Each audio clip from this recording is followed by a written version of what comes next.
Give someone a fish and they'll eat that day. Teach them how to catch a fish and they'll never go hungry.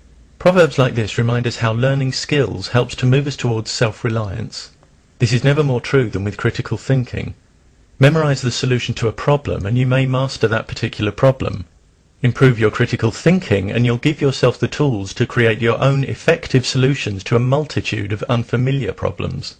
Critical thinking refers to a diverse range of intellectual skills and activities concerned with evaluating information as well as our own thought in a disciplined way.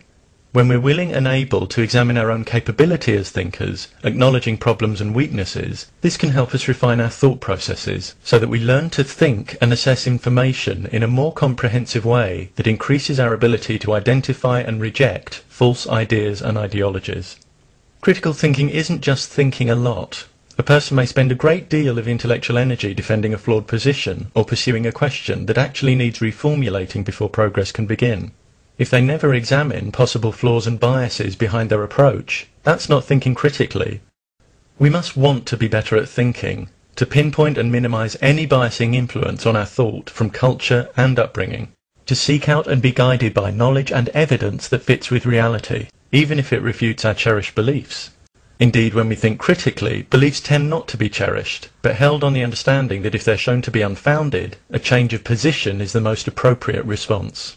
Critical thinkers cultivate an attitude of curiosity and eagerness to widen their perspective and broaden their knowledge, and they're willing to do the work required to keep themselves properly informed about a subject. They recognize that explanations must actually explain and be testable to be worthy of serious consideration, and that legitimate theories clearly define the circumstances in which they'll concede defeat. Critical thinking embraces skepticism. Skepticism doesn't mean an indiscriminate rejection of ideas, as some mistakenly believe. It refers to doubting and suspending our judgment about claims with which we are presented, so that we don't simply accept claims which might be unjustified, but first take the time to understand them, examining the reasoning and possible assumptions and biases behind them.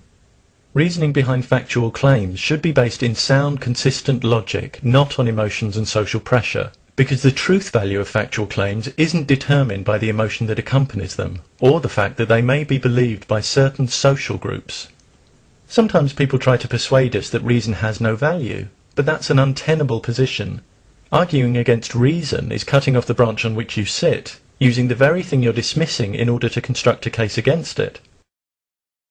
Reason has an intrinsic role in the decisions and judgments we make as we negotiate our way through life, whether they be momentous or trivial. If a particular line of reasoning is flawed, what will increase our understanding? Dismissing the value of reason or looking honestly at the flaws? A lack of respect for reason or evidence, or any number of obstructive character traits, will sabotage one's capacity for critical thought.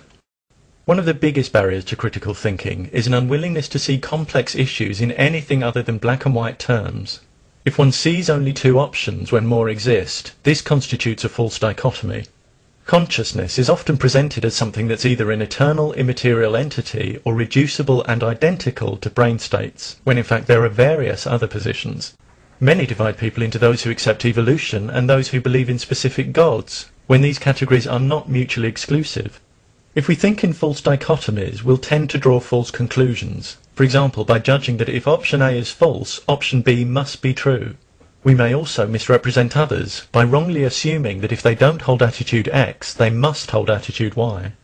Black and white thinking often reflects an underlying reluctance or refusal to deal with the uncertainty that results from complexity and an absence of definite answers. But leaping to flawed conclusions because you can't tolerate the ambiguity of not knowing is not about truth or curiosity, but comfort.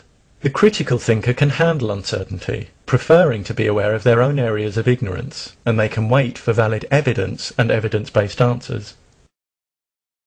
Critical thinking provides each of us with the keys for unlocking our own intellectual independence, leaving us willing and able to explore and solve problems for ourselves.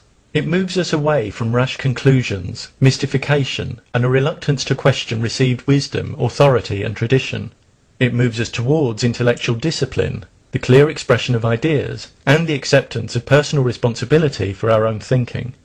Communities in which individuals are eager to acquire and apply the best knowledge and reason in all fields, and willing to acknowledge and correct flaws in their own thinking, are better equipped to create more profoundly effective solutions to the challenges we face in living and living together. When we teach and encourage critical thinking, we empower individual lives and invest in our collective future.